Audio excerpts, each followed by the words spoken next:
मानवीयता के लिए आवश्यक नियम ही न्याय है, जिससे ही मानवीयता का संरक्षण एवं संवर्धन से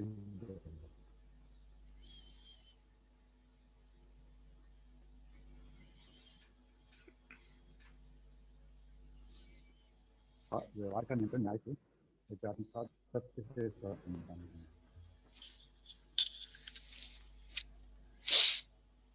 तो ये न्याय धर्म सत्य ये तीनों चीजें हैं। तो व्यवहार जो है वो उसका नियम जो है न्याय से, और जो हमारी व्यवस्था है वो धर्म से, और अनुभव क्या है वो सत्य का ही अनुभव है। नियम से ही नियंत्रण है, स्वीकारने योग्य लक्ष्य ही से ही धारणा है, एवं जिस, जिसमें परिणाम नहीं है ही सत्य है ना। तो जागृति के बाद जो है जो एक लक्ष्य प्राप्ति होती है, उसके बाद का परिणाम नहीं है आचरण पूर्ण कर सकता।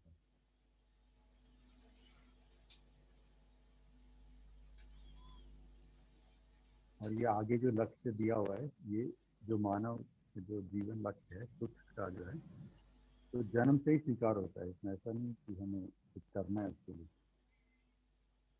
ना। मानव में स्वीकारने योग्य तथा एवं लक्ष्य सुख को जन्म से ही स्वीकार लिया है।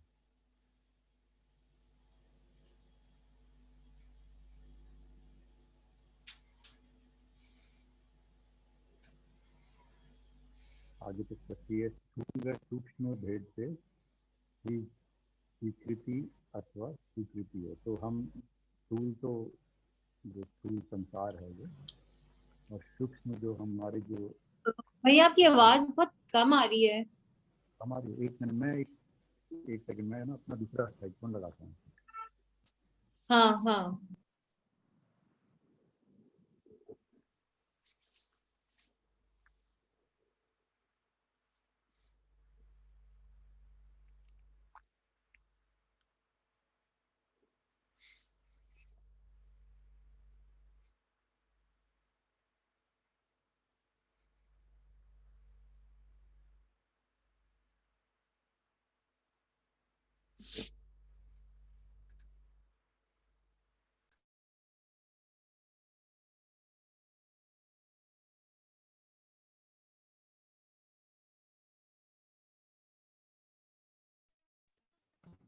हेलो, अब आवाज आ रही है?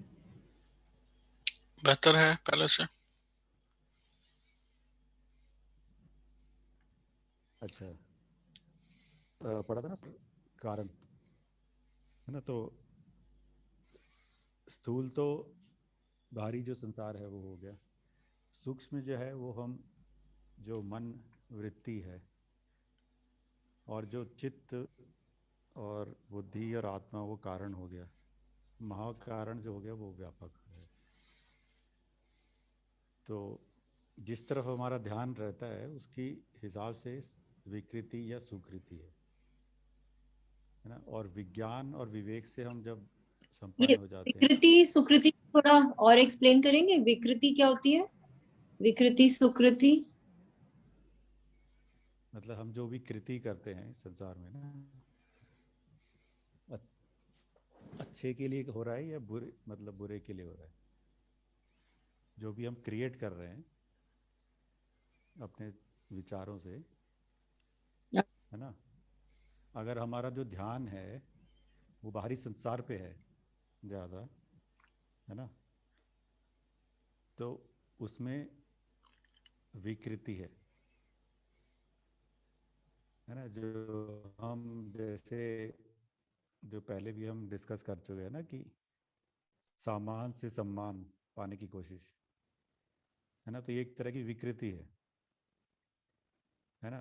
तो ये हम जब समझ जाते हैं कि ये सम्मान जो है वो मेरे इंटरनल चीज है ना, बाहरी चीजों से वो हासिल नहीं करते हैं। जीवन जीवन और जो शरीर का भेद हम जब समझ जाते हैं, तो विकृति या सुकृति, है ना। तो अभी तो हमारा यही है कि बाहरी चीजें जितनी ज्यादा मैं इकट्ठी कर लूंगा उतना, ऐसा सोचता हूँ ना मैं। तो जो ये सामान हमें चाहिए वो किस लिए, शरीर मतलब पोषण और संरक्षण के लिए चाहिए ना, और किस लिए चाहिए। लेकिन मेरा जो विकास होना है वो तो मेरा ये जो जीवन में विकास होना है बेसिकली। तो अभी जो हमने विकास माना हुआ है कि बड़ी बड़ी बिल्डिंग्स बन जाए, गाड़ी घोड़ा ये सब, इसको विकास मान रहे हैं ना हम।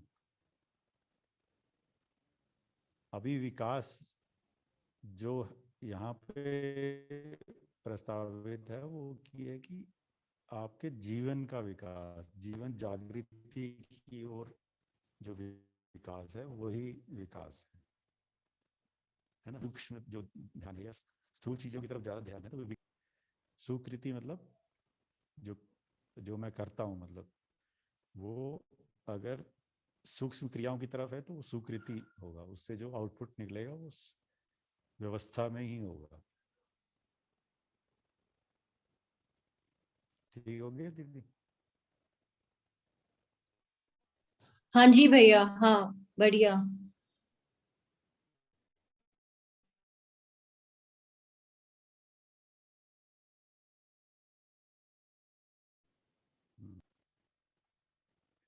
सेम ही है, जागृति व ह्रास भेद से मानव का मनाकार भेद होता है ना।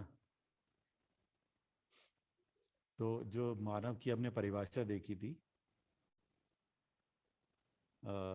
जो मानव जो है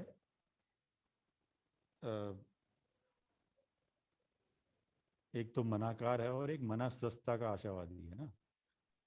तो जब तक मनस्वस्थता नहीं होगी, मतलब जागृति नहीं होगी, तब तक जो मनाकार वो करेगा, मतलब जो जो भी ये हमने क्रिएट कर लिया है ना चारों तरफ, जो हमने पॉल्यूशन या क्लाइमेट वार्मिंग हो गई है, जो ये सारी चीज़ें जो कर ली है, वो हमने ये जो मानव की डेफिनेशन है कि मनाकार को साकार करने वाला और मनस्वस्थता का आशावादी और प्रमाणित करने वाला। तो मनस्वस्थता जब हो जाएगी और प्रमाणित हो जाएगी जागृति के रूप में, तब जो है वो जो उसके बाद जो हम मनाकार करेंगे, उसके बाद जो हम व्यवस्था लाएंगे, वो मतलब सही की दिशा में होगी। अन्यथा बिना मनस्वस्थता के हम अगर जो भी मनाकार करते हैं, अभी जो हम कर रहे हैं, वो ह्रास की तरफ ही जाएगी, मतलब स्थितियां और खराब होती जाएंगी, ऐसी इसमें बात है। तो पहले ऐसा नहीं था कि पहले नहीं था ये, पहले भी मनाकार हम करते ही थे, लेकिन आज की डेट में क्या हो गया कि टेक्नोलॉजी ऐसी आ गई है कि उसकी स्पीड बहुत ज़्यादा बढ़ गई है। वो जिस जिस स्पीड से हम उसको डिस्ट्रक्शन कर रहे हैं, वो मतलब काफ़ी ज़्यादा हो गई है।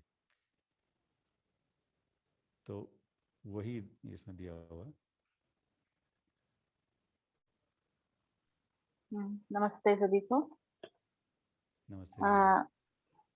सुनील जी, मुझे अगर मैं गलत ना हूं तो ये जो वाक्य है, ये जो अनुभूति है, जागृति और ह्रास भेद से ही मानव का मनाकार भेद होता है।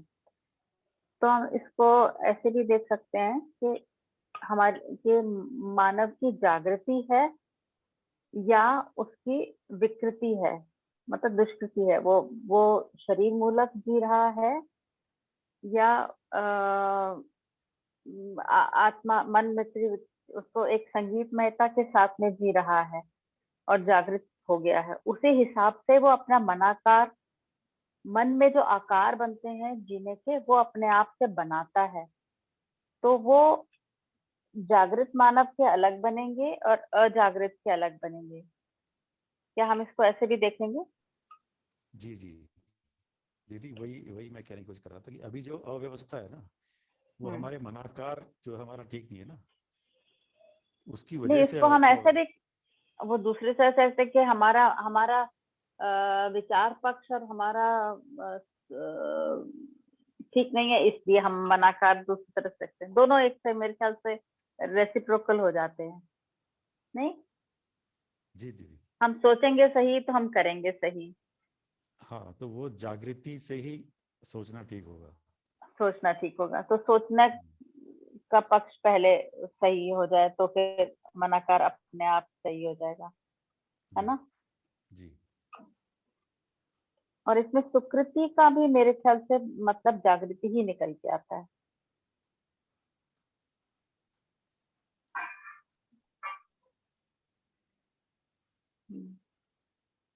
जी दीदी। जी, आगे बढ़ते हैं। Thank you.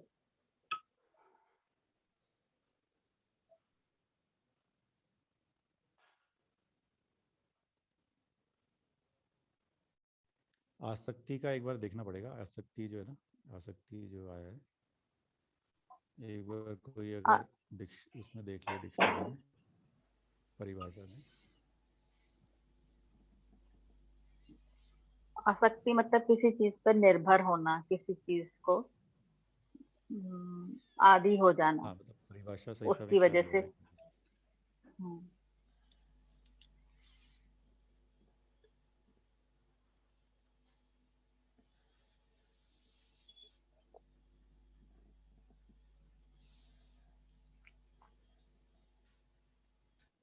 लघु मूल्य को गुरु मूल्य मानना, यही प्रलोभन। चार विषयों में निमग्नता, हाँ, आसक्ति। तो ये सही हो गया। तो ये आसक्ति, जैसे दीदी ने बताया कि लघु मूल्य को जो गुरु है मूल्य मानना। गुरु मूल्य मानना, तो अभी जो हम बात कर रहे थे कि हमने जो बाहरी दुनिया की जो विकास जिसको हम बोल रहे हैं, उसको अगर हमने गुरु मान लिया है, तो और दूसरी तरफ क्या है कि यथार्थ, यथार्थ मतलब जिसका जैसा अर्थ है वैसा मानना, या जो जिसका अर्थ जैसा है वैसा समझना, मतलब जो एक अधिमूल्यन, अवमूल्यन, निर्मूल्यन, ये जो चीज़ें हम करते हैं, मतलब जो जैसी है उससे ज़्यादा मान लेना, जो चीज़ जैसी है उससे कम मान लेना, या कुछ और मान लेना, तो ये तीनों दोष रहते हैं, तो आसक्ति रहती है उसमें ना। तो अब आसक्ति क्या है, ये जो समान से सम्मान पाने की जो है आसक्ति है, या मेरा सुख जो है वो दूसरे पे डिपेंडेंट है, ये भी आसक्ति है ना। तो इसी भेद से मानव की मनस्वस्थताएं की आशाएं हैं। तो मनस्वस्थता अभी अभी हम क्या चाहते हैं कि हम आसक्ति से ढूंढने की कोशिश कर रहे हैं मनस्वस्थता, लेकिन हमें जो मनस्वस्थता मिलेगी वो यथार्थ को देखने से मिलेगी। तो जो चीज जैसी है वैसी समझने से हमारी मनस्वस्थता आएगी, है ना। तो जो नियम जैसे हैं उनको वैसे वैसे देखना, उससे अनासक्ति है, उसी से मनस्वस्थता है।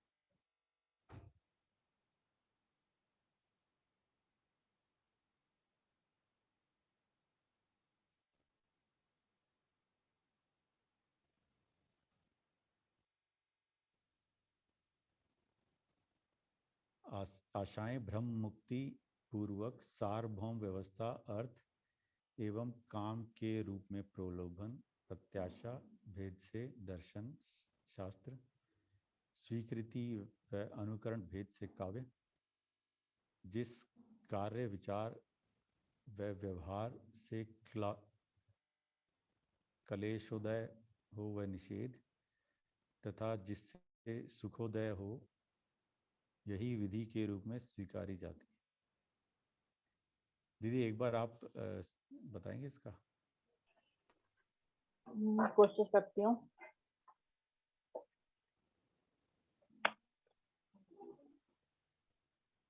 मैं इसको ना ऐसे ब्रेक करके भी देख लेती हूँ कोई बार।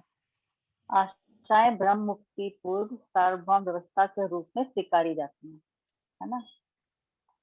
तो आशाएं ब्रह्म मुक्ति पूर्व सार्वभौम व्यवस्था, अर्थ जो है, अर्थ एवं काम के रूप में प्रलोभन होता है।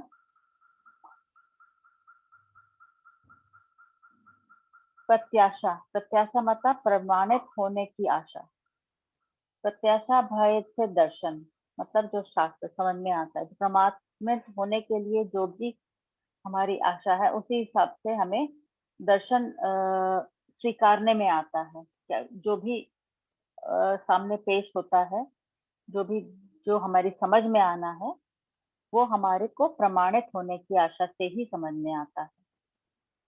उसी हिसाब से आगे कह रहे हैं कि स्वीकृत व अनुकरण भेद से काव्य, कि या तो हमें स्वीकृत होता है या नहीं स्वीकृत होता है, और जिस कार्य विचार या व्यवहार से क्लेशोदय होता है, मतलब जिससे विचार में अस्थिरता बढ़ती है, जिसमें सुख की का भास नहीं होता, उसकी तरफ ध्यान नहीं देना है, और उसकी तरफ ध्यान देना वो निषेध है। और जिससे सुखोदय होता है, वही एक विधि के रूप में स्वीकारी जाती है। विधि मतलब किसी एक प्रोसेस के रूप में पहचान स्वीकारी जाती है कि किस तरह से हमारे को जीना है और क्या व्यवस्था, सार्वभौम व्यवस्था के लिए क्या चीज आवश्यक है। तो आशाएं जो है, वो कहना शुरू कर रहे हैं ना, आशाएं ब्रह्म मुक्ति पूर्वक, जब ब्रह्म मुक्ति हो जाती है तब सार्वभौम व्यवस्था के रूप में पहचानी जाती है और स्वीकारी जाती है, और वही एक विधि जो है वो सही विधि के रूप में पेश होती है। तो जो बाबा जी हमारे को विधि सारा समझा रहे हैं, बता रहे हैं, वो विधि जो है वो जागृत मानस की है, ब्रह्म मुक्त व्यक्ति की ओर से प्रस्तुत किया गया है। उसी हिसाब से दर्शन प्रस्तुत किया गया है। मुझे इस पिक्चर से थोड़ा सा समझ में आ रहा है, आप आगे समझ सकते तो बताएं। बढ़िया जी।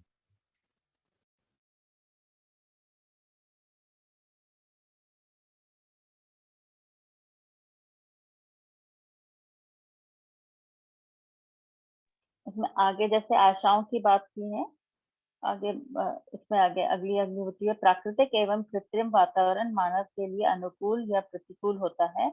मानव में आशाएं अमानवीय, मानवीय व अति मानवीय अवस्था भेद से हैं। अपनी स्थिति के हिसाब से ही मनुष्य आशाएं अपनी रखता है या सोचता है या कुछ चीज की अभिलाषा करता है।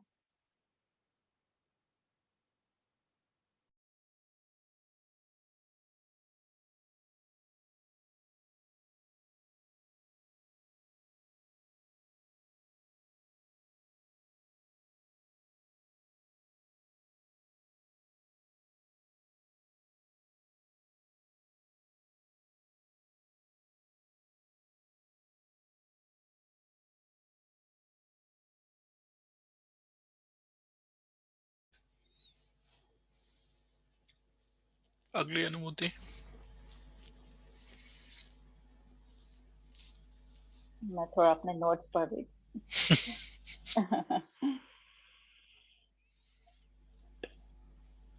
आगे है प्रवृत्ति एवं निवृत्ति, मतलब बंधन एवं मोक्ष के स्पष्टीकरण से शास्त्र।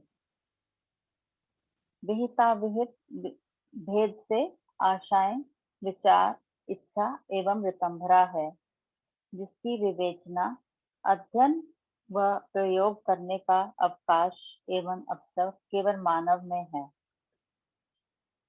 प्रवृत्ति व निवृत्ति। प्रवृत्ति होती है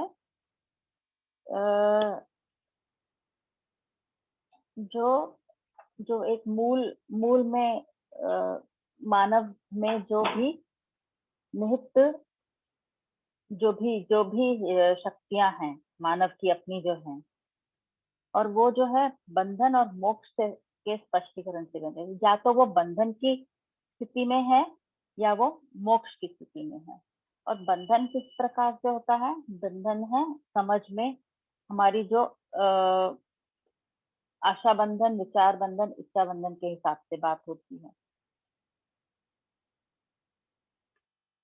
तो इसी हिसाब से हमारा विश्लेषण होता है, हम किस हिसाब से सोचते हैं और उसी हिसाब से अध्ययन व प्रयोग करने का अवकाश व अवसर केवल मानव में है। अपनी अपनी स्थिति के हिसाब से वो विवेचना करता है, मतलब विचार करता है, अध्ययन करता है, समझना चाहता है और फिर उसको प्रयोग में लेता है। तो वो जो है वो अपनी स्थिति के अनुसार वो कर सकता है। उसका अवकाश या अवसर होता है। अवकाश मतलब कोई चीज खत्म हो जाना और अवसर मतलब कोई चीज उद्गमित होना। उसी से समाधान और समृद्धि की स्थिति में वे सब सहायक होता है, ये समझ में आता है। तो मोक्ष और बंधन, हाँ बोले। कुछ क्लैरिटी हो रही है या नहीं? जी जी। मैं विहिता विहित विभेद का मतलब समझ रही थी, लिखा हुआ था मैंने पहले। विधि पद्धति, विधि या कोई समझ के हिसाब से पेश की गई पद्धति से समृद्धि व समाधान के लिए सहायक या ना सहायक, दोनों में से एक चीज हो जाती है, या तो सहायक है या फिर ना सहायक हो। इसीलिए उसको विहिता विहित कहते हैं। जैसे कहते हैं ना लाभालाभ।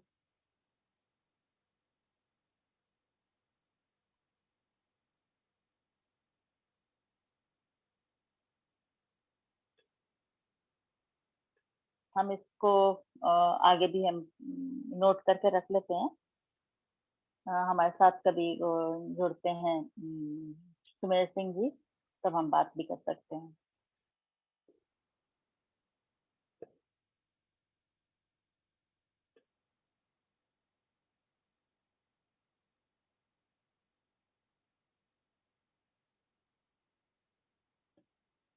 आगे बढ़। जी। आगे तो स्पष्ट ही है। जड़ वस्तु में मात्र स्थिति गति होना रहना पाया जाता है। समस्त जड़ क्रिया में परमाणुओं को क्रियाशील रहना पाया जाता है। परमाणु समूह के रूप में अथवा संगठित रूप में क्रियाशील मध्यांश तथा आश्रित अंशों सहित क्रिया के रूप में परिलक्षित होते हैं।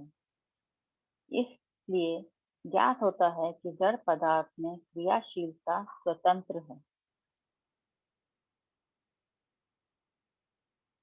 जब एक परमाणु विकास पूर्वक चैतन्य हो जाता है, उसी समय से जीने की आशा बंधन स्वरूप पाई जाती है।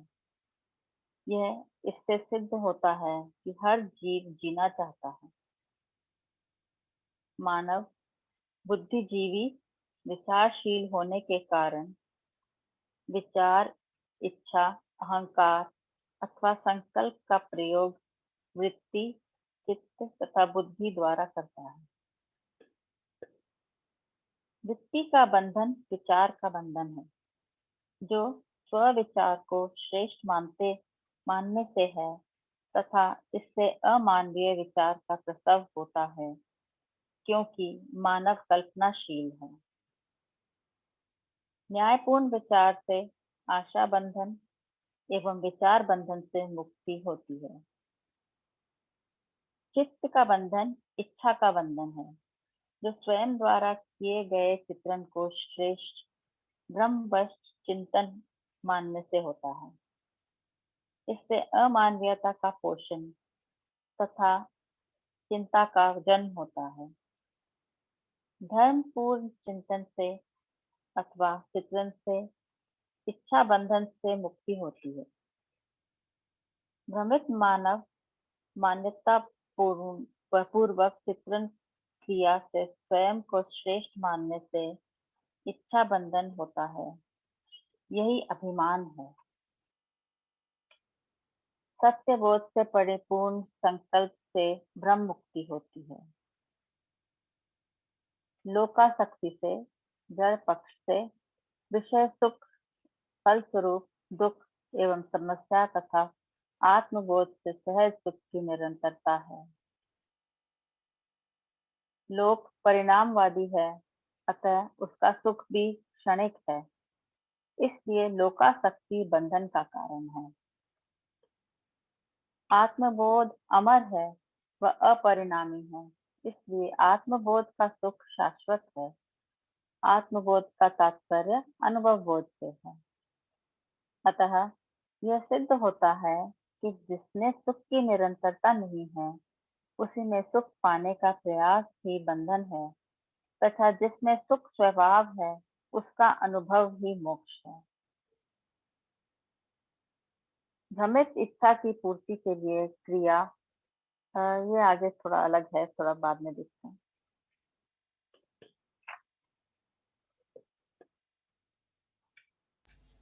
कुछ एक्सप्लेन करने की जरूरत है? समझ में आ रहा है?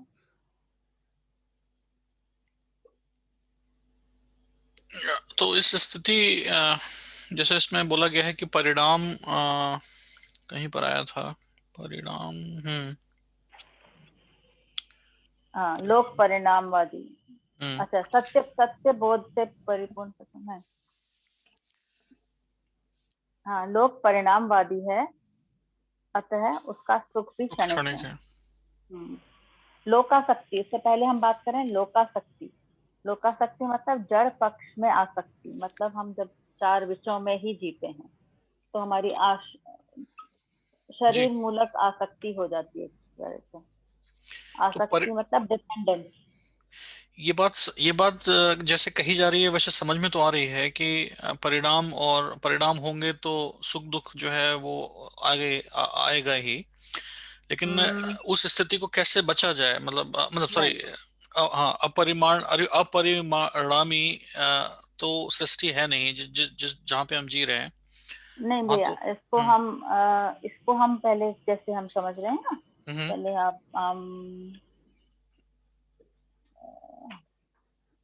परिणाम कहाँ, जहाँ तक यहाँ पर बात कर रहे हैं परमाणु के हिसाब से आप बात करेंगे। okay. जब हम और पीछे चलते हैं, जहाँ से हमने पढ़ना शुरू किया था, प्रवृत्ति निवृत्ति भी के बाद में अगली अनुभूति भी है। जड़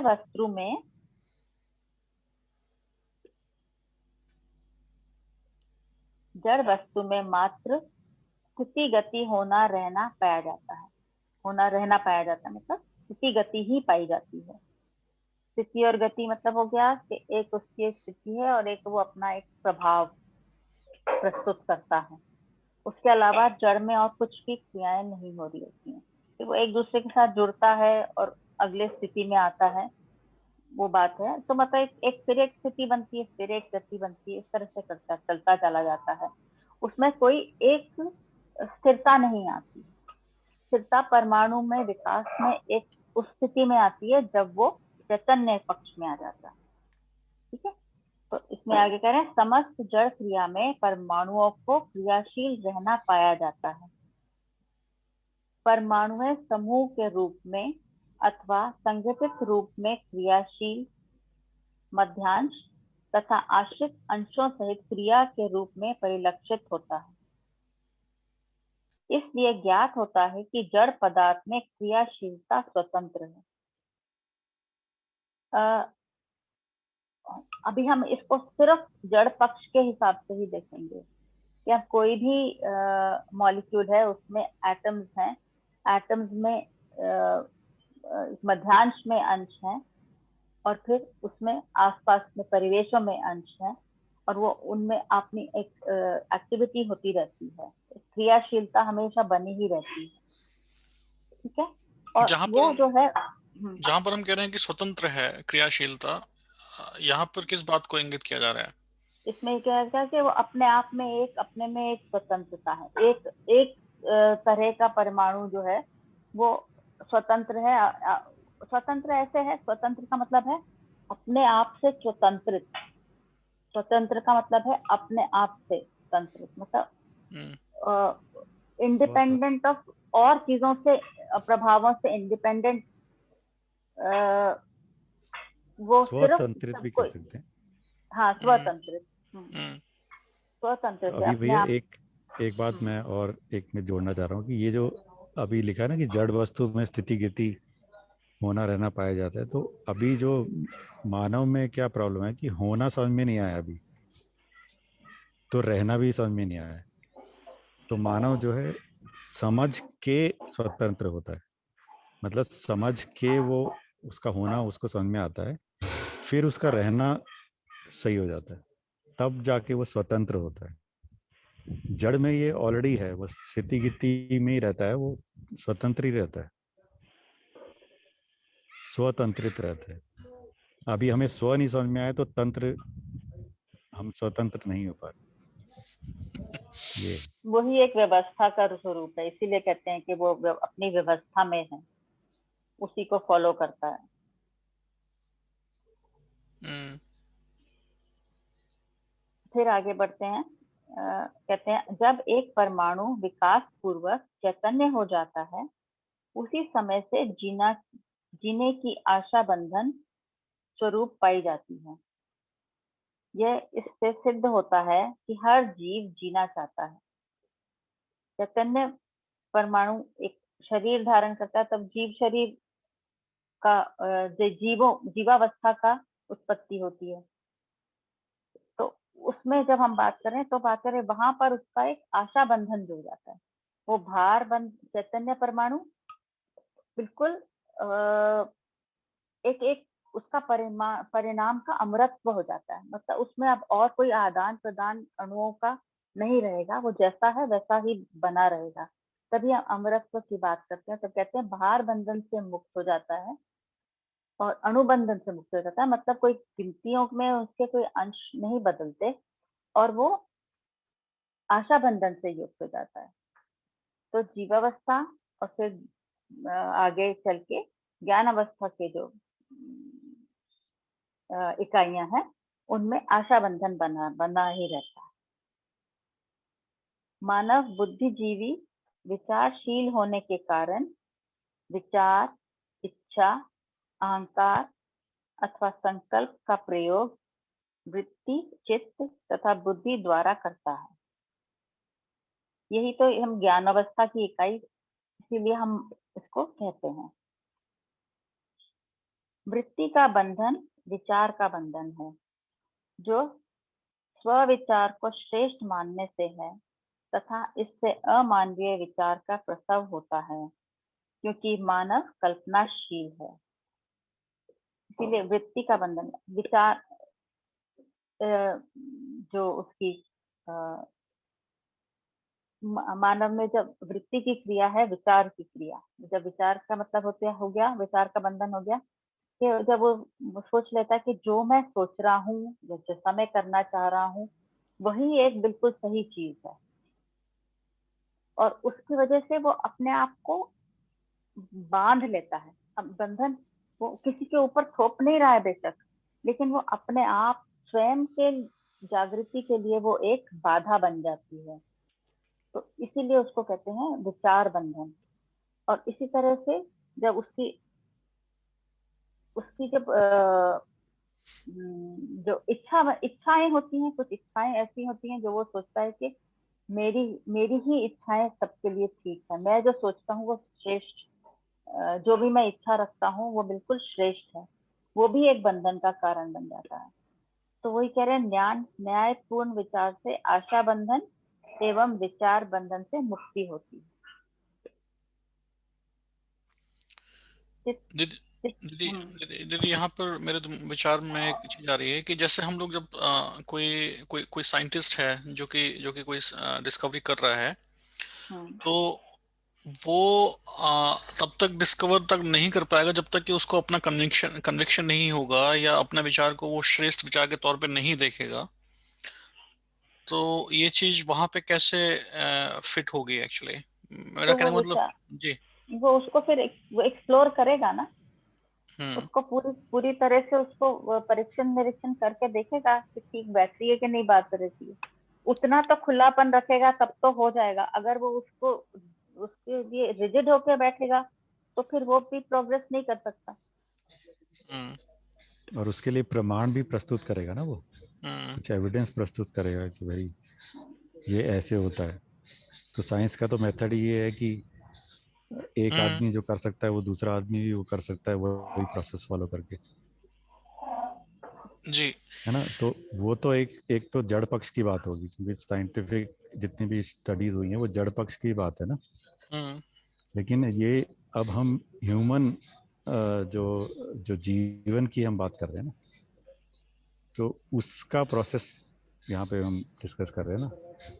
तो उसमें ये डिस्कस कर रहे हैं कि न्यायपूर्ण विचार, तो न्याय हमने जो समझा था कि उसमें उभय तृप्ति एक बहुत बड़ी चीज है ना। तो इसमें ये नहीं है कि मेरा ही विचार अच्छा है, मेरा ही अच्छा है, अच्छी है। तो हम जिसके साथ रह रहे हैं, है ना, उसके साथ रहने में हमारी उभय तृप्ति हो रही है कि नहीं हो रही है, ये ज्यादा इम्पोर्टेंट है। तो इसी से हमारे विचार और इच्छा बंधन से हमें मुक्ति मिलती है। जी भैया, दीदी कंटिन्यू। जी। चित्त का बंधन इच्छा का बंधन है, जो स्वयं द्वारा किए गए चित्रण को श्रेष्ठ ब्रह्मवश चिंतन मानने से होता है। इससे अमानवीयता का पोषण तथा चिंता का जन्म होता है। तो इसमें भी बात यही कर रहे हैं कि चित्त में जो बंधन होता है वो होता है कि अपना जो चित्रण है, कि जो मैं विचार करके या मैं जो चीज सोच के या जो मेरा जो आगे जो थिंकिंग है वही वो सही है, और ये उसको अपना चिंतन मान लेता है।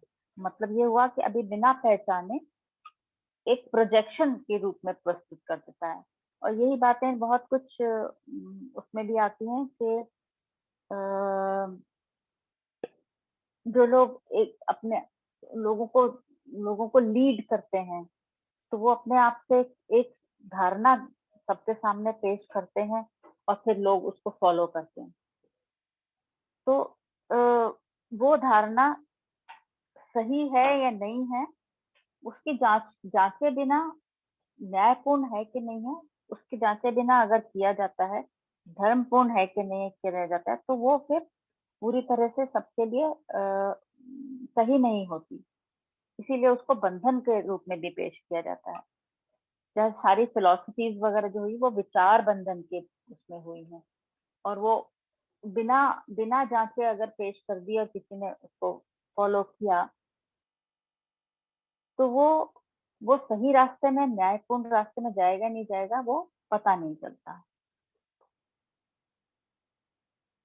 तो अमानवीयता का पोषण होता है और चिंता का जन्म होता है, अगर हम अपने ही चित्रण को सही मानते हुए जीते हैं और उसको फिर आगे फैलाते हैं। तो धर्मपूर्ण चिंतन से अथवा चित्रण से इच्छा बंधन से मुक्ति होती है। धर्मपूर्ण का मतलब हुआ सबके लिए मानते हुए चलने के लिए, व्यवस्थागत रूप में चलते हुए अगर हम बात करेंगे तब। भ्रमित मानव मान्यता पूर्वक चित्रण क्रिया से स्वयं को श्रेष्ठ मानने से इच्छा बंधन होता है, यही अभिमान है।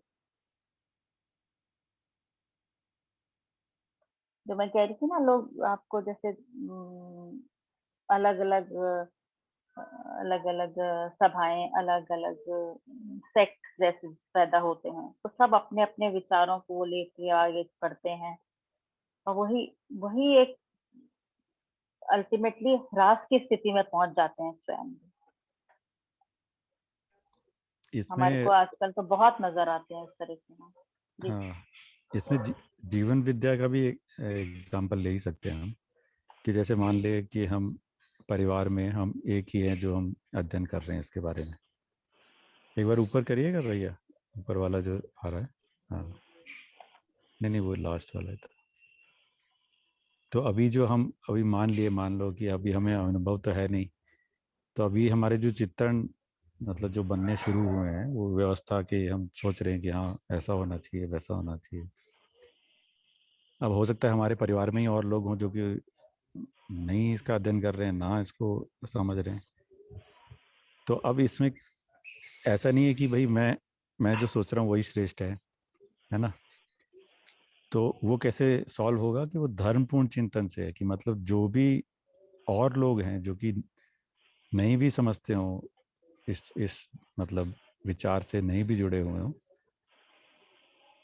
तो मैं कैसे मतलब उनके साथ पेश आऊं। तभी अगर मैं मान लूं कि भाई यही सही है, यही रास्ता सही है, तो मेरे को चिंता होगी एक तरह से, है ना, कि ये क्यों नहीं हो रहा है, ऐसा होना चाहिए, वैसा होना चाहिए, ऐसा क्यों नहीं हो रहा है। यही चिंता का कारण हो जाएगा। तो सबको मैं साथ लेके कैसे चल पड़ूं, मतलब सबको साथ का मतलब कि व्यवस्था, मतलब व्यवस्था मतलब परिवार ही व्यवस्था है ना, मूल जो व्यवस्था है वो परिवार ही है। तो परिवार को कैसे साथ में लेके चलना है, वही उसी से हमारी ये इच्छा बंधन से मुक्ति होती जी जी भैया। जी।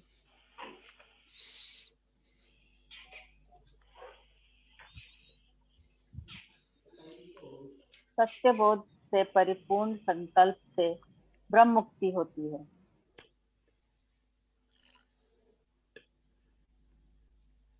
तो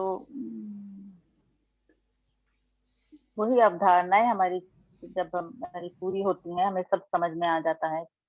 समझ सत्य बोध का मतलब ही हुआ कि सारा वस्तु स्थिति सत्य, वस्तुगत सत्य, स्थिति सत्य, सब कुछ हमारे को समझ में आए, हमारे आसपास पूरा ज्ञान रूप में पूरा होता है, बोध होता है। तो तभी हमारी अभी ब्रह्म मुक्ति या जागृति की जो बात होती है वो कही जाती है। और उसके पहले बात करें कि लोकासक्ति से। लोकासक्ति हो गई जड़ पक्ष से आसक्त होना, शरीर मूलक जीवन जीना। लोकासक्ति से जड़ पक्ष से विषय सुख, फल स्वरूप दुख एवं समस्या तथा आत्मबोध से सहज सुख की निरंतरता है। उसका कारण ये बता रहे हैं कि लोक परिणामवादी है, अतः उसका सुख भी क्षणिक है, इसलिए लोकासक्ति बंधन का कारण है। मैं मतलब बहुत सिंपली इसको उन्होंने डिफाइन कर दिया है कि क्यों जड़ पक्ष से आसक्ति जो है वो क्षणिक सुख देता है, क्योंकि वो वैसे ही अपने आप में ही चेंजिंग पोजीशन में है, उसमें कोई स्थिरता नहीं है। वो अपने में परिणाम उसका बदलता रहता है, स्थिति गति उसकी बदलती रहती है। जो भी जड़ पक्ष की वस्तुएं हैं, जो कि शरीर को भाती हैं, सुख सुविधाएं वाली चीजें हैं, उसकी जिसमें कोई निरंतरता नहीं है, इसीलिए वो सुख नहीं प्रदान करता, वो दुख का कारण बन जाता है, समस्या बन जाती है। और जब आत्मबोध होता है, आत्मा जो है वो सह अस्तित्व का अनुभव करती है, उसको समझती है। अनुभव का मूल मतलब यही है कि उसको पूरी तरह से समझ पाना।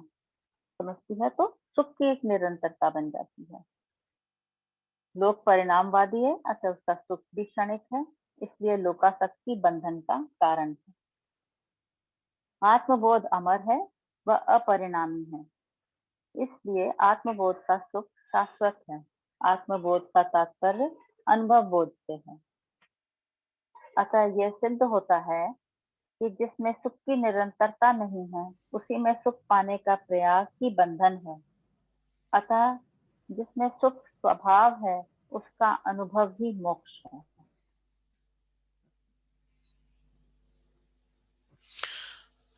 जी जी जी, क्लियर हो रहा है।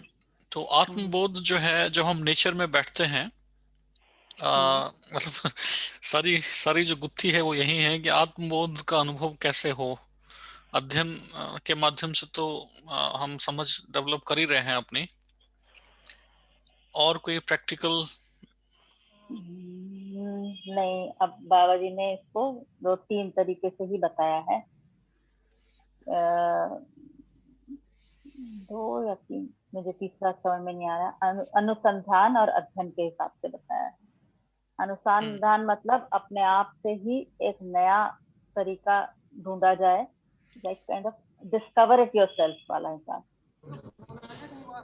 तो वो उसके लिए स्थिति बननी, वो हम सबकी कैसे बनती है क्या नहीं है वो तो हम कह नहीं सकते, लेकिन बाबा जी ने अध्ययन का रास्ता बताया है, जो कि हम अध्ययन को हम कर रहे हैं। अध्ययन में वो बता रहे हैं कि आपको पूरा अध्ययन करने की प्रक्रिया यही है कि आपको पूरा अस्तित्व का अध्ययन हो, स्वयं का अध्ययन हो, और फिर उसके हिसाब से फिर आप मानवीयतापूर्ण आचरण में जीते हुए और प्रमाण रूप में आप प्रस्तुत कर सकें कि मैं एक जागृत व्यक्ति हूँ। तो आपका जब आपका जीने में आएगा, उसी को हम कहते हैं आचरण पूर्णता। तो जब जागृति और जहाँ पे आत्मबोध की बात है, वो कह रहे हैं कि जो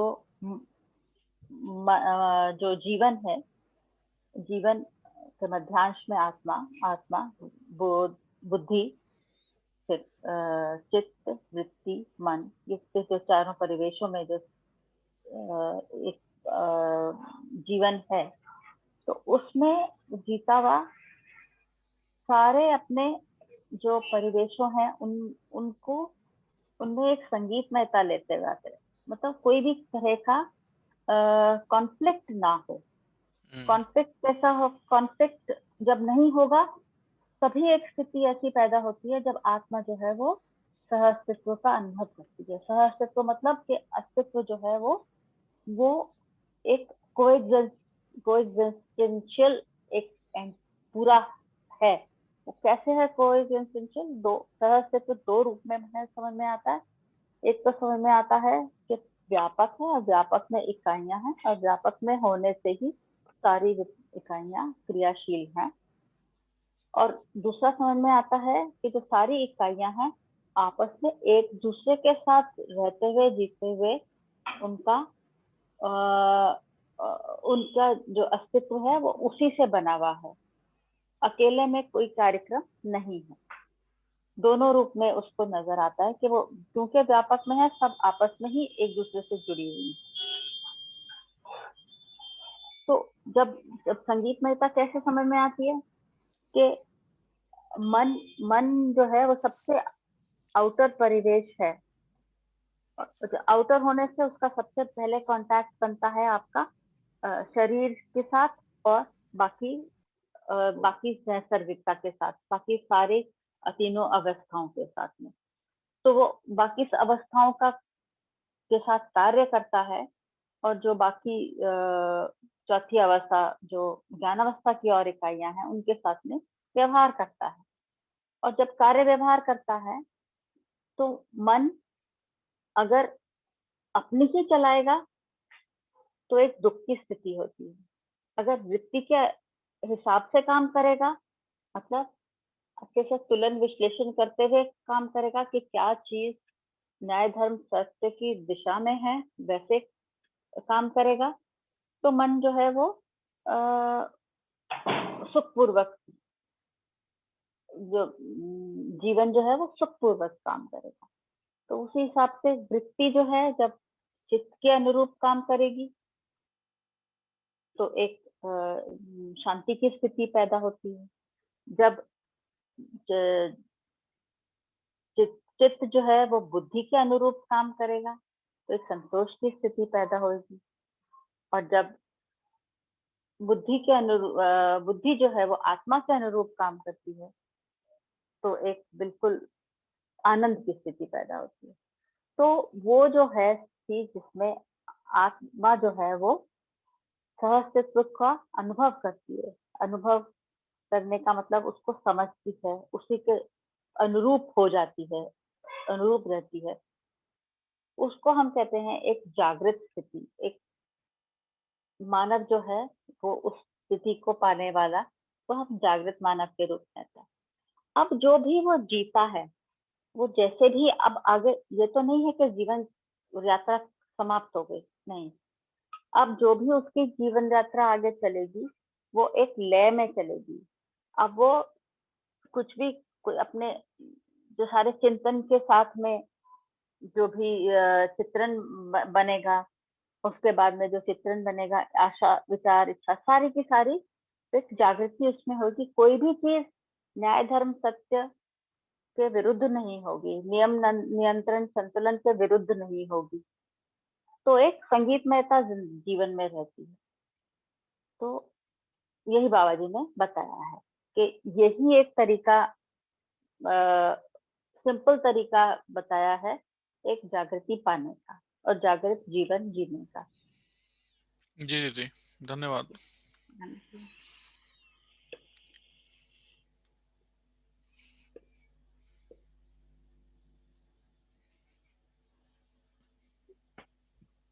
बाकी अनुसंधान वाला ऑप्शन तो है ही सबके पास।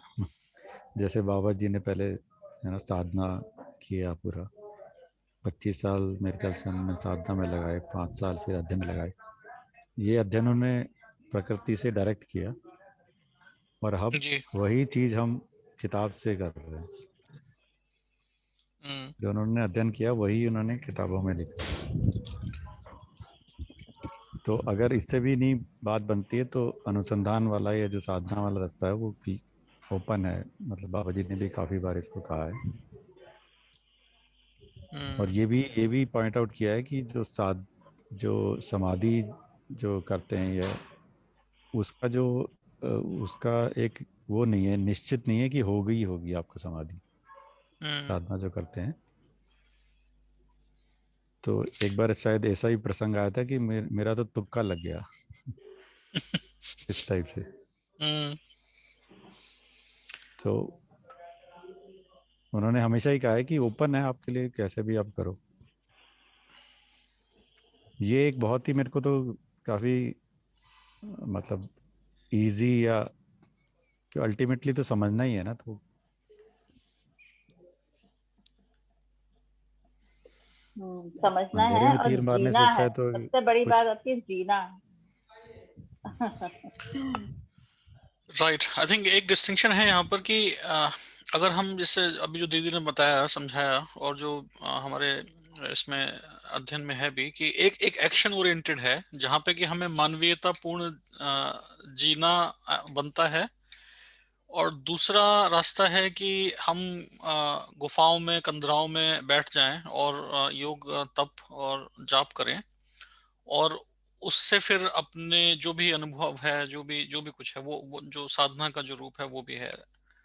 तो मैं तो उसको ऐसे देखता हूँ। अभी सुनील भैया के बोलने से पहले मेरे दिमाग में वो साधना वाला वो आ रहा था कि मेडिटेशन वगैरह का जो रास्ता बहुत सारे लोग चुनते हैं इस आत्मबोध के लिए ही, या उस ब्लिस के लिए, उस आनंद के लिए, जो कि जब ये अभी जो दीदी जी ने समझाया है कि भाई आनंद आपको कैसे मिल सकता है, वो ये है कि आप अपनी जो है आई थिंक चित्त और आत्मा को साथ सामंजस्य बैठा लें तो आपको आनंद मिल जाएगा, रादर देन कि गुफाओं में बैठ के मेडिटेशन किया जाए। तो हाँ, दूसरा बाबा जी ने ये भी पॉइंट आउट किया है कि समाधि के बाद जो समाधि की स्थिति होती है ना, जो जो नॉर्मली डिस्क्राइब करते हैं, तो उन्होंने ये कहा है कि समाधि के बाद ज्ञान नहीं होता। ये उन्होंने अपना एक वहां पे कोई विचार क्लैरिफ नहीं होता, विचार शून्य है वो हाँ, जगह। तो उसमें क्या होता है कि जो आशा विचार इच्छा है ना, जो हम्म जीवन में जो आशा विचार इच्छा है वो चुप हो जाती है। हम्म तो उन्होंने बताया कि समाधि में ये होता है एक्चुअली। तो उसमें क्या होता है कि ये चुप हो जाती है तो ना सुख का पता है ना दुख का पता है। हम्म ऐसी स्थिति हो जाती है, मतलब जो कहते हैं ना कि ब्लैंक स्लेट हो जाती है एकदम। हम्म तो उन्होंने कहा है कि अनुभव एक स्थिति है जिसके बाद ज्ञान होता है। तो ये क्लियर डिस्टिंक्शन उन्होंने बताया है। हम्म तो जनरली समाधि हम सुनते भी हैं, काफी लोगों को हुई भी है। लेकिन वो कहते हैं कि ब्लैंक स्लेट होने के बाद, आशा विचार का चुप होने के बाद करने को कुछ नहीं रहता। तो होता क्या है कि जो प्रीवियस जो परंपरा में जो चल रहा होता है उसी को इंडोर्स करते हैं, हम्म है ना। तो ये स्थिति उन्होंने बताई है। जी भैया,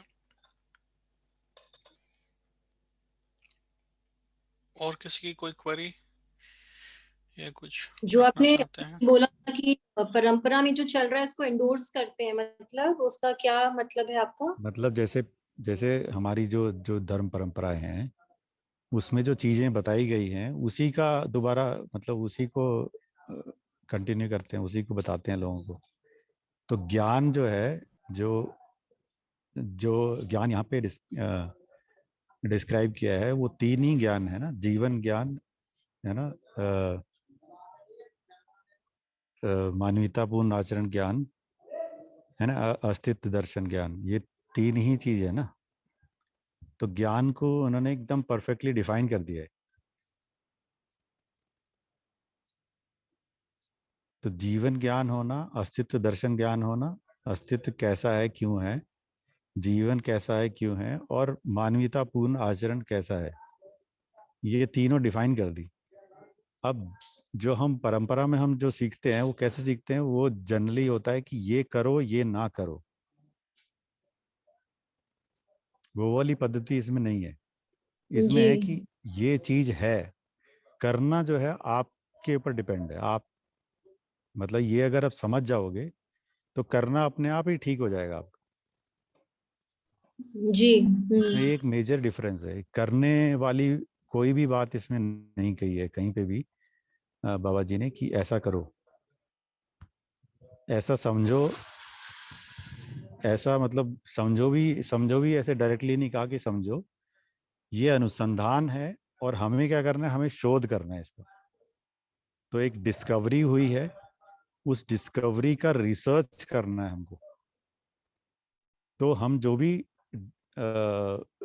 मतलब कंक्लूजन पे पहुंचेंगे वो हमारा कंक्लूजन होगा। ऐसा नहीं कि बाबा जी ने कह दिया तो कंक्लूजन है। तो शोध करने का काम हमारा है। तो जैसे नॉर्मली हम साइंटिफिक उसमें भी देखते हैं ना कि भाई एक डिस्कवरी होती है, फिर अ, उसी को अलग अलग लोग फिर दोबारा एक्सपेरिमेंट करते हैं, फिर दोबारा उसी से वही रिजल्ट्स मिलते हैं। तो वैसा ही कार्यक्रम यहाँ पे भी है कि एक डिस्कवरी हो चुकी है, लेकिन हम भी उसी को प्रोसेस को फॉलो करके हम भी वही चीज हासिल कर सकते हैं। तो ये शोध का कार्यक्रम है बेसिकली। बहुत बढ़िया भैया, आपने जैसे एक्सप्लेन किया। बहुत बढ़िया जी। अच्छा, इसमें भैया बात कर रहे हैं ना कि बाकी सबने भी परंपरा में किया, सब किया, समाधि को प्राप्त किया, अपने लिए किया। तो बात वही आती है कि उसकी परंपरा नहीं बनी। जो भी वेद में या कोई जैसे कहते हैं ना, ये बाबा जी ने भी जो किया वो पतंजलि योग सूत्र के एक धारणा, एक स्ट्रीम है, उसका वो फॉलो करके उन्होंने समाधि प्राप्त। और उसके बाद में उन्होंने ये समझने की कोशिश की कि क्या मुझे समाधि हुई कि नहीं हुई। उसके लिए संयम किया। संयम में जो लिखा हुआ था, जैसा लिखा हुआ था वैसे करके देखा तो उससे कुछ उत्तर नहीं मिला। तो फिर उन्होंने उसको प्रोसेस को रिवर्स करा, धारणा ध्यान समाधि, तो उसको वैसे किया। तो फिर उनको जब उन्होंने वो पूरा किया तब उन्हें पूरा का पूरा ये दर्शन उनको सामने आया। फिर उन्होंने जाना कि अस्तित्व क्या है। इतने सालों उन्होंने लगाए। इसमें ये भी वो बताते हैं कि जो संयम की प्रक्रिया उसमें लिखी हुई थी, जो पतंजलि योग सूत्र में लिखी हुई है, उसमें क्या है कि उसमें ये भी लिखा हुआ है कि काफी सिद्धियां होती है। जो हमने सुना भी है कि जो मतलब इस तरह के लोग करते हैं तो उनको सिद्धियां हो जाती है कि बहुत सारी मतलब चमत्कारिक जो चीजें होती है वो साइकिक प्राप्त हो पावर्स। जाती है। तो बाबा जी ने कहा कि ये सिद्धियां तो मुझे चाहिए नहीं, मुझे तो अपने क्वेश्चंस के जवाब चाहिए। तो उन्होंने उसी प्रक्रिया को उल्टा कर दिया। तो उल्टा करके उन्होंने संयम जो है वो आकाश या जो उस पे कर दिया। उससे उन्होंने उनको ये ज्ञान प्राप्त हुआ। कन्वेंशनल उसमें समाधि को हम ये भी तो कहते हैं कि समाधि कहने का मतलब है लीन हो जाना। आई थिंक समाधि जो है अपने आप को खत्म कर लेना, आई थिंक दैट वाज, जो एक कोई टर्म होगा जो जो जो उस समाधि को बोलते हैं कि भाई समाधिस्थ हो गए या खत्म हो गए। तो प्रॉब्लम समाधि के बाद वो बनता ही नहीं है अवसर कि इस ज्ञान को किसी और को शेयर किया जाए या फिर किसी और के लिए किया जाए। It was more self driven actually. हाँ, उसमें एक टर्म भी आती है, स्वांत सुख बोलते हैं उसको। हम्म। स्वांत सुख बाबा जी ने भी लिखा है कि बस वो उस स्टेज पे पहुंच गए, बस उसके बाद कुछ बचता ही नहीं है करने के लिए। सुख है, दुख है, ये कुछ इसका सबका चक्कर खत्म हो जाता है। हम्म।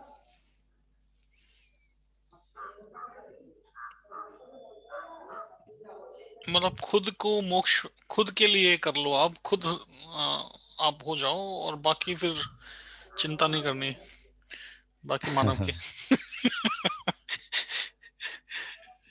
नहीं नहीं, खुद के लिए भी, और उसके बाद ये जो संयम वाला जो प्रक्रिया है ना, वो समाधि के बाद ही प्रस्तावित है। हम्म। तो संयम वाली में भी कुछ लोग करते होंगे मेरे ख्याल से, और उसमें ये भी लिखा है कि भाई समाधि के बाद अगर कोई संयम करता है तो संयम से ये जो सिद्धियां वगैरह होती है। हम्म।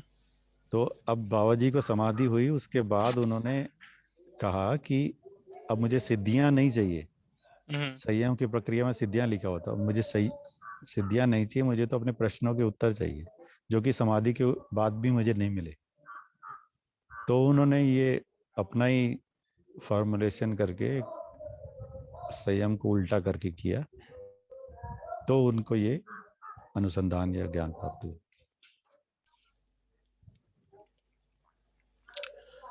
जी।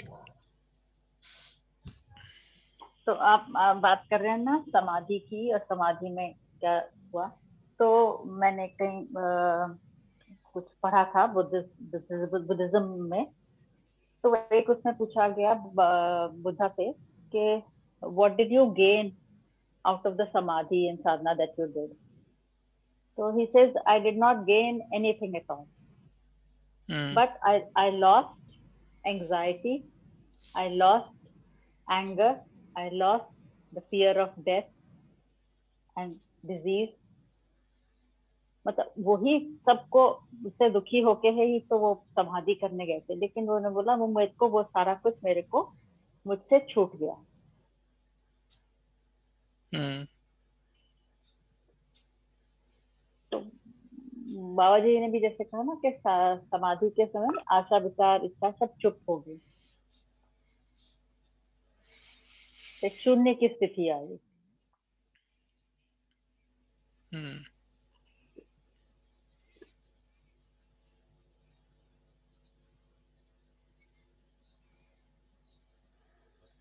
आई थिंक फर्क वही है कि यहाँ पर प्रमाण प्रस्तुत हो रहा है, जो बाकी समाधि और ये सब है उसमें कोई प्रमाण नहीं प्रस्तुत होता है।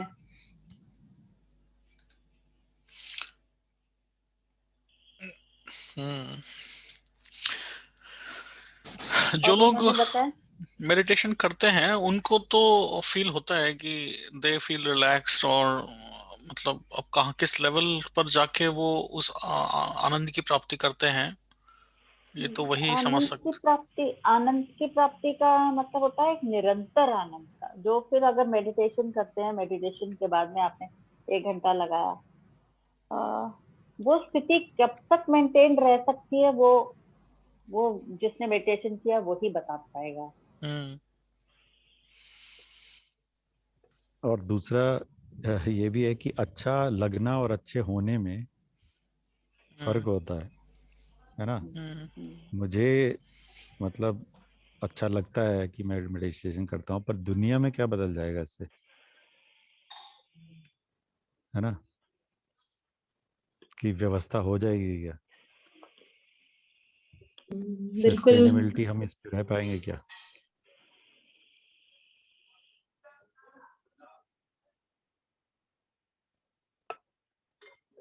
इन सब के आंसर्स नहीं मिलते ना।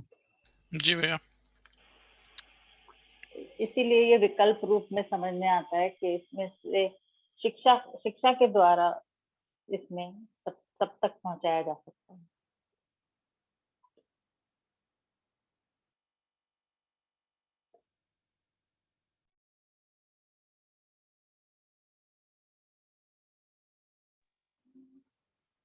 आगे पढ़ सकते हैं भैया? थोड़ा और पढ़ लेते जी। हाँ मैं पढ़ूं? देखा। हाँ पढ़िए पढ़िए। यहां से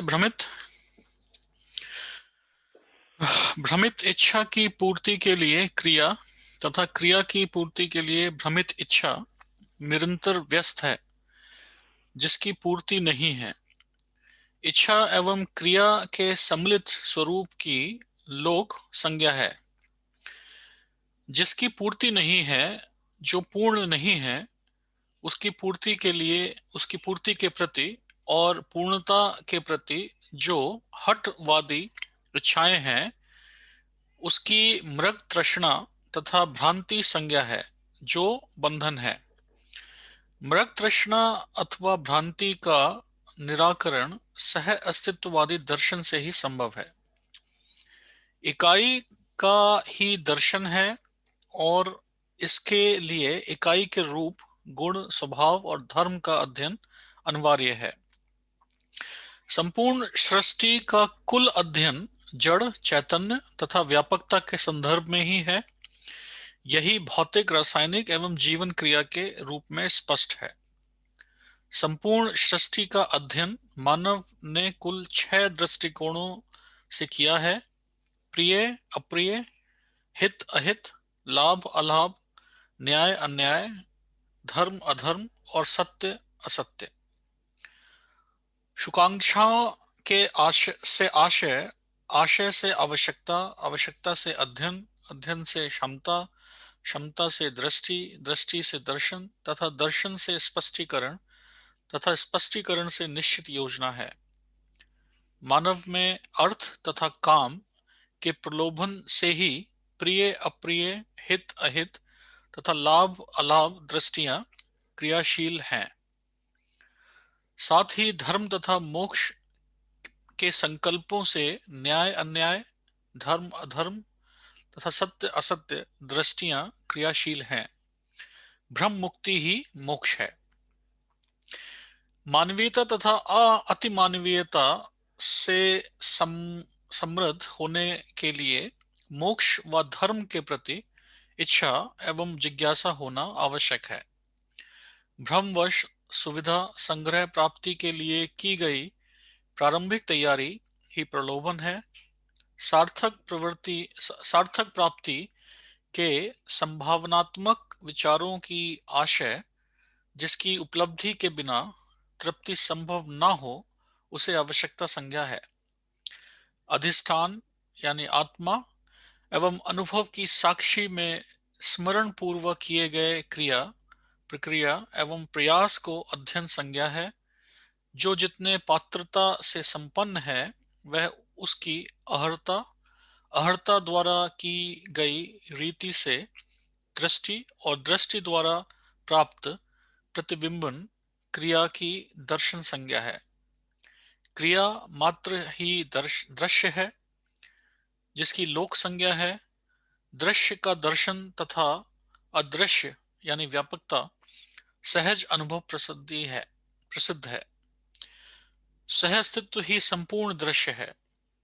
व्यापक वस्तु में संप्रक्त जड़ चैतन्य प्रकृति सहज अनुभव ही ज्ञानावस्था की इकाई के पूर्ण जागृति का द्योतक है।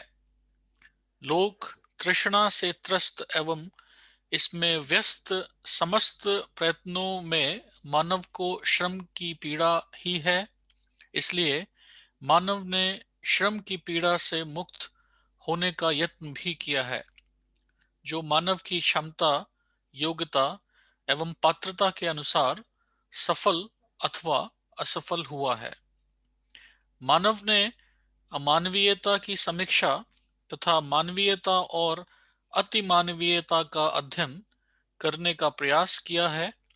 उपरोक्त तीनों दृष्टि, स्वभाव एवं विषय का वर्णन पूर्व में किया जा चुका है। शून्य यानी व्यापक ही ज्ञान है, व्यापक ही सत्ता है। व्यापक सत्ता में संपृक्त प्रकृति सहज आचरण ही नियम है, जिसको अस्तित्व में पाया जाता है। हर क्रिया नियम से नियंत्रित है। विषयी विषय तथा विषय वस्तु यह तीनों क्रियाएं हैं।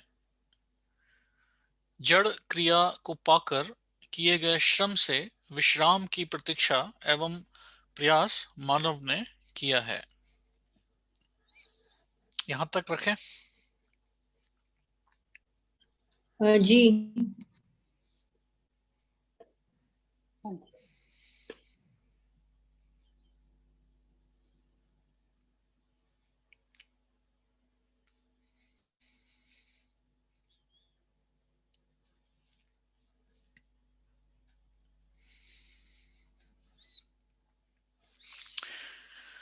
कुछ क्लैरिफिकेशन? दीदी आप करिए।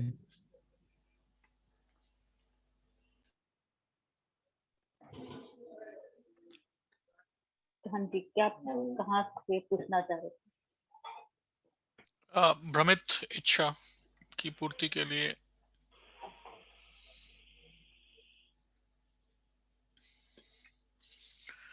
वही बात हो रही है, भ्रमित इच्छा की बात हो रही है। भ्रमित इच्छा क्या हुई? जो जड़ पक्ष में आसक्ति की बात होती है, वही एक भ्रमित इच्छा के बारे में बात करते हैं। जीवन और शरीर में आप शरीर को सूक्ष्म स्थूल मानते हैं, स्थूल क्रिया तो शरीर की है, और उसी की पूर्ति, उसी के ही सुख सुविधाओं के लिए लगे रहने से वही एक भ्रमित इच्छा है। तो उसमें कोई निरंतरता नहीं है ना? तो उसकी पूर्ति में भी कोई फिर निरंतरता नहीं है, तो उसमें उसमें कोई वो पूरी नहीं हो पाती है। कुछ समय खाया पिया अच्छा लगा वाला हिसाब है, उसके बाद में फिर खाना पीना है, जब भूख लगेगी दोबारा उसकी जरूरत पड़ेगी। तो इसी हिसाब से इच्छा स्वयं इच्छा एवं क्रिया के सम्मिलित स्वरूप की लोक संज्ञा है, इसलिए उसको लोक कहा जाता है। उसमें कोई पूर्णता नहीं मिलती, उसमें कुछ भी पूर्ति नहीं होती। जिसकी पूर्ति नहीं है, जो पूर्ण नहीं है, उसकी पूर्ति के प्रति और पूर्णता के प्रति जो हठवादी इच्छाएं हैं, उसकी मृग तृष्णा तथा भ्रांति संज्ञा है, जो बंधन है। मृग तृष्णा मतलब मिराज, इसको कहते हैं। तो मिराज जो है वो एक सिर्फ एक साइंटिफिक फिनोमेना के रूप में है, एक प्राकृतिक फिनोमेना है, जिसमें जो चीज नहीं है वो भी ऐसे लगता है कि सामने है। तो कहीं घूम आए, कहीं चार दोस्तों के साथ बैठ लिए, अच्छा लगा, तो उसकी उसमें उसमें उसमें खुशी मिली, कुछ टाइम के लिए मिली, लेकिन वो उसमें कोई निरंतरता नहीं है। लेकिन एक जब हम न्यायपूर्ण व्यवहार करते हुए जीते रहते हैं, तो उसमें एक काफी लॉन्ग टर्म एक सेटिस्फैक्शन, एक लॉन्ग टर्म एक सुख की अनुभूति होती है। तो इसीलिए उसको कहते हैं कि एक पूर्णता की तरफ हमारा दिशा जाती है। और पूर्णता, जब पूरी तरह से पूर्णता की बात आती है, वो होती है जब आत्मा का सह अस्तित्व में अनुभव होता है। तो जो मृग तृष्णा है उसको भ्रांति भी कहा जाता है, जो एक बंधन का कारण है कि आप शरीर के उसके हिसाब से आप आसक्त हो जाते हैं। मृग तृष्णा अथवा भ्रांति का निराकरण सह अस्तित्ववादी दर्शन से ही संभव है। तो सह अस्तित्व समझ में आता है जब हर इकाई का उसका उसका मूल्य समझ में आता है और उसके साथ जीना समझ में आता है, तो उससे निराकरण हो जाता है, भ्रांति का निराकरण हो जाता है। कहते हैं इकाई का ही दर्शन है, और इसके लिए इकाई के रूप गुण स्वभाव और धर्म का अध्ययन अनिवार्य है।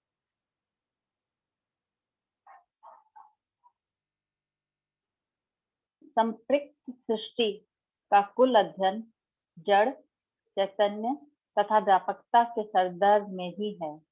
यही भौतिक, रासायनिक एवं जीवन क्रिया के रूप में स्पष्ट है। मिसाल ये सब हमने पहले और विस्तार से पढ़ा ही था अध्ययन जी। बिंदु में। हम्म, तो ये बस ये जो पूरे दर्शनवाद शास्त्र सब जगह पे बाबा जी ने एक बार जो चीज प्रस्तुत की है ना, वो काइंड ऑफ बार बार ना रीइंफोर्स करते रहते हैं कि आपको फिर से ध्यान जाए, फिर से ध्यान जाए कि हम क्या बात कर रहे हैं। तो इसलिए उस चीज को एक बार फिर रिपीट करते हैं, ताकि अब इस दृष्टिकोण से अब आप इसको, इस एंगल को इस दृष्टिकोण से सोचो समझो। तो संपूर्ण सृष्टि का अध्ययन मानव के कुल 6 दृष्टिकोणों के से किया है। प्रियाप्रिय, हिताहित, लाभालाभ, न्यायान्याय, धर्माधर्म और सत्यासत्य। सुखाकांक्षा के आशय, आशय मतलब सहारा, सुखाकांक्षा को पाने के लिए आशय से आवश्यकता, आशय से आवश्यकता, आवश्यकता से अध्ययन। मतलब जब हम कुछ सुख की अभिलाषा रखते हैं, कुछ पाने के लिए हम किसी चीज का आश्रय लेते हैं, कुछ सहारा लेते हैं किसी भी वस्तु का, और फिर उस वस्तु को पाने के लिए हमारी एक आवश्यकता बन जाती है। और जब हमारी आवश्यकता बनती है तो आवश्यकता की पूर्ति के लिए हमको उस वस्तु का अध्ययन भी करना होता है। और अध्ययन के लिए हमको अपनी एक अध्ययन से क्षमता एक डेवलप करनी होती है। और क्षमता कैसे डेवलप होगी? जब वो सही दृष्टि होगी। न्याय की दृष्टि से देखते हो या प्रिय हित लाभ की या न्याय धर्म सत्य की, जिस प्रकार की दृष्टि से देखोगे उसी हिसाब से हमारा स्पष्टीकरण होगा, है ना। क्षमता से दृष्टि डेवलप होगी, दृष्टि से दर्शन होगा, कि वही चीज हमें स्पष्ट होगी। दर्शन से स्पष्टीकरण तथा स्पष्टीकरण से निश्चित योजना बनेगी, फिर उसी हिसाब से हमारी योजना बनेगी। तो शुरू से बात कर रहे हैं कि जो शुभ की आकांक्षा, जो हम सुखाकांक्षा, हम सुखी होने के लिए चाहते हैं, उसकी निश्चित योजना बनाने के लिए हमें क्या बातों का ध्यान रखना होगा, अध्ययन करना होगा। अध्ययन किस चीज का होगा? यही 6 दृष्टियों में होगा। और किस चीज का होगा? अस्तित्व का ही अध्ययन होगा।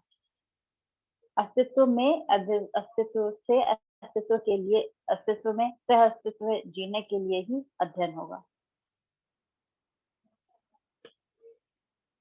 मानव में अर्थ तथा काम के प्रलोभन से ही प्रियाप्रिय, हिताहित तथा लाभालाभ दृष्टियां क्रियाशील हैं। साथ ही धर्म तथा मोक्ष के संकल्पों से न्यायान्याय, धर्माधर्म तथा सत्यासत्य दृष्टियां क्रियाशील हैं। ब्रह्म मुक्ति ही मोक्ष है। मेरे ख्याल ये सब थोड़ा सा सेल्फ एक्सप्लेनेटरी है। मानवीयता तथा अति मानवीयता से समृद्धि होने के लिए मोक्ष व धर्म के प्रति इच्छा एवं जिज्ञासा होना आवश्यक है।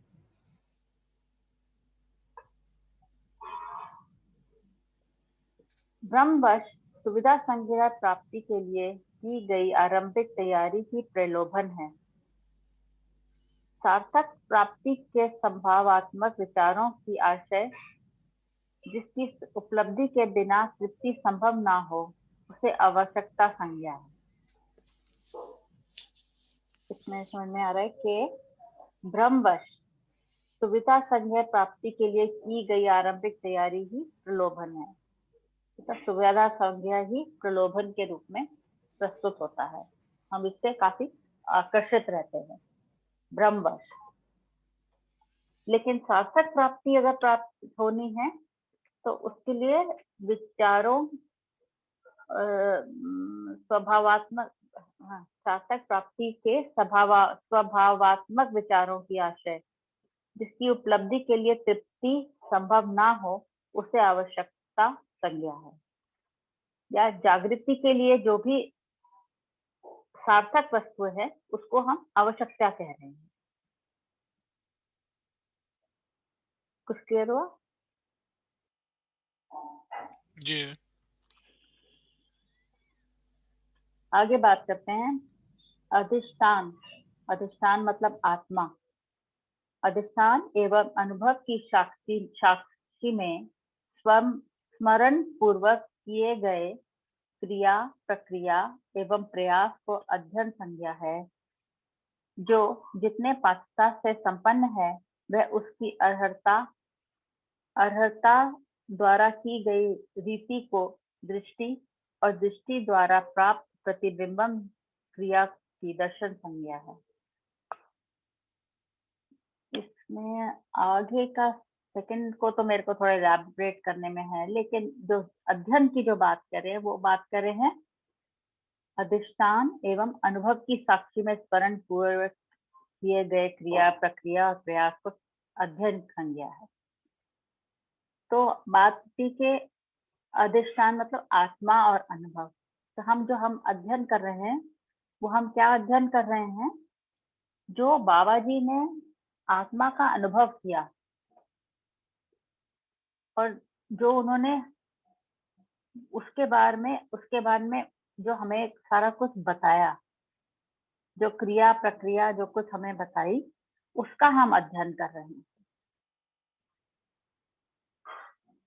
तो वो जितनी हमारी पात्रता है, पात्रता से हम संपन्न हैं, उसी से हमारी जो जागृति पाने की जो हमारी क्षमता है, अर्हता, उसी हिसाब से कहते हैं कि हमारी जागृति पाने की कितनी हमारी कितने हम क्रियाशील हो पाते हैं उसके लिए,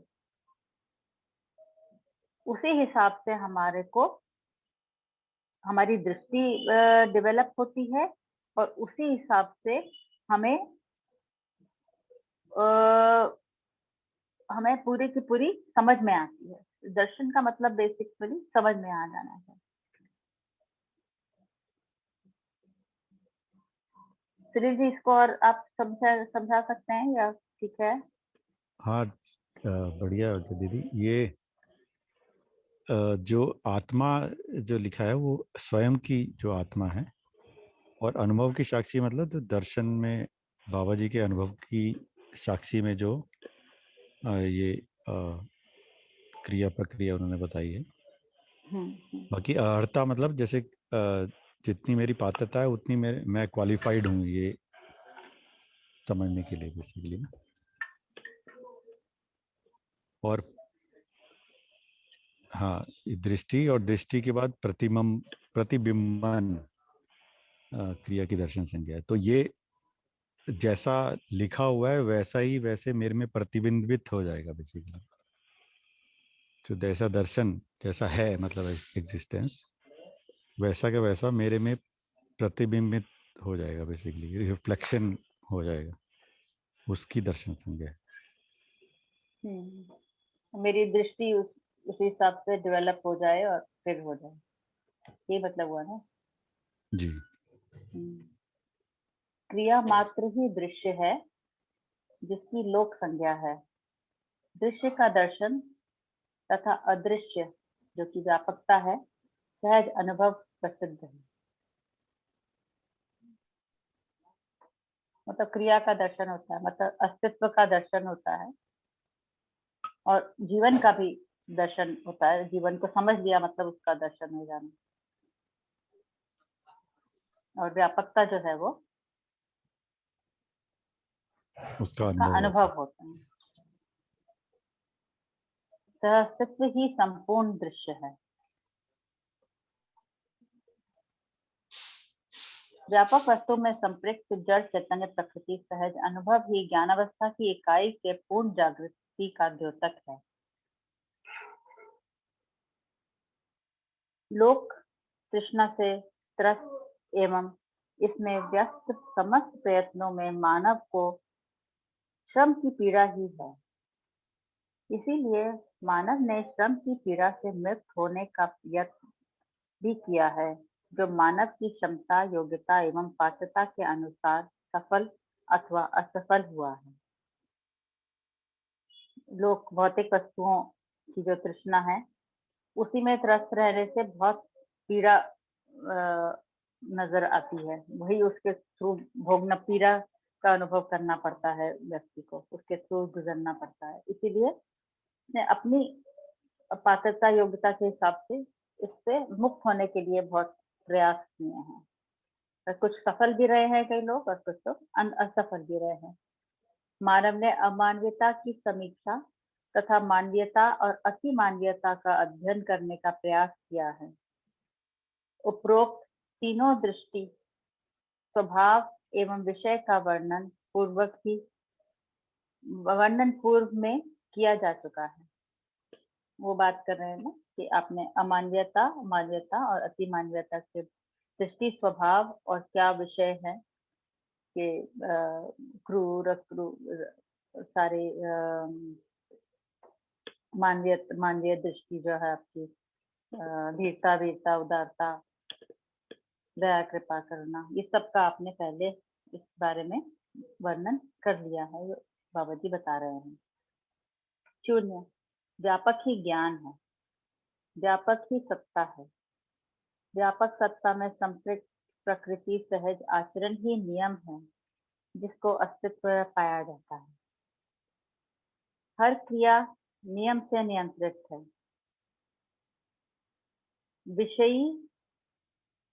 विषय तथा विषय वस्तु, ये तीनों क्रियाएं हैं। ये विषयी क्या होता है? विषयी होता है भ्रमित मानव, और विषय होते हैं जो प्रवृत्तियां हैं, जो चार भ्रमित मानव की प्रवृत्तियां हैं, चार जो है आहार, निद्रा, भय, मैथुन, इन्हीं में जीता हुआ जो मानव है। तथा विषय वस्तु है ज्ञानेंद्रियां। ज्ञानेंद्रियां, 5 ज्ञानेंद्रियां में जो आसक्ति है, ये तीनों क्रियाएं जो है वो हैं विषयी, विषय तथा विषय वस्तु, ये तीनों क्रियाएं हैं। जड़ क्रिया को पाकर किए गए श्रम से विश्राम की प्रतीक्षा एवं प्रयास मानव ने किया है। कोशिश तो किया है कि जड़ से ही विश्राम मिल जाए, लेकिन जो असफल सिद्ध हुआ है। इसके साथ ही व्यवहारिक एवं वैचारिक एक सूत्रता पूर्वक सहअस्तित्व भी सिद्ध हुआ है, जो नियम एवं व्यापकता सहज महिमा है। दोनों एक्सप्लेन हो गया इसमें, जड़ से आसक्ति और सहअस्तित्व को समझना, और उसकी व्यवहारिक और वैचारिक एक सूत्रता को पाने से नियम और व्यापकता का अनुभव करना, उसको समझना। तो दोनों में से क्या चीज ज्यादा सुखदायी है, तो वो समझ में आ जाता है कि सहअस्तित्व में अनुभव ही सुखदायी है। समस्त क्रियाएं सत्ता में नियंत्रित तथा संरक्षित हैं, क्योंकि इकाई और इकाई के इसी अनुभूति तक पड़ा था। जी दीदी, और समय भी आई थिंक हो गया है शायद। हाँ 4:12 हो गया। और हम लोगों ने ज्यादा ही किया है बेसिकली। भैया ये तो हम पढ़ते ही चले जा सकते हैं। राइट जी। तो बढ़िया रहा, आप दोनों ने बहुत अच्छे से एक्सप्लेन किया। कोशिश की है थोड़ी बहुत। ये बहुत अच्छा रहा, आई थिंक उम्मीद से ज्यादा अच्छा रहा। और जी दीदी। हाँ नहीं, मैं दोनों का बहुत अच्छा रहा, भाभी का और सुनील भैया का, तो बढ़िया। इसमें जाने से पहले मैं आपको बताऊं कि मेरे एक और मित्र जुड़े हुए हैं आज, धैर्यम है इनका नाम, ये भी यहाँ यूके में है। तो इनसे चर्चा हो रही थी, तो मैंने कहा अब आप आइए हमारे साथ। तो वो अभी भी बने हुए हैं। एक बार परिचय हो जाए तो दूसरा सेशन है उनका, ये उनका पहला सेशन है। आपने कहाँ पहुंचा दिया पहले सेशन में। जुड़े थे। एक बार परिचय हो जाए और क्या आज का एक्सपीरियंस क्या रहा बता दें एक बार। हाँ जी धैर्यम जी, धैर्यम सिंह हेयर, और बहुत ही अच्छी एक एहसास हुआ है मुझे। हालांकि सच्ची बात तो ये है कि मैं ऑन एंड ऑफ था, यानी आपका लगा कि मैं जो दूसरे अपने सुबह के जो क्रियाकलाप हैं, चाहे वो ब्रेकफास्ट हो या जो है बाकी चीज़ें भी थी बैकग्राउंड में, लेकिन फिर भी मेरा जो है कहीं ना कहीं जो मेरा फोकस था वो यही था आप लोगों के ऊपर, कि भाई कि ये एक्चुअली क्या है और इसमें ये क्या कहना चाह रहे हैं। तो जैसे वो शुरू में काफ़ी अच्छा एक्सप्लेन किया, विकृति के बारे में, विकास के बारे में। ये सज्जन है, मैं नाम उनका जो है मेरे से मिस हो गया है।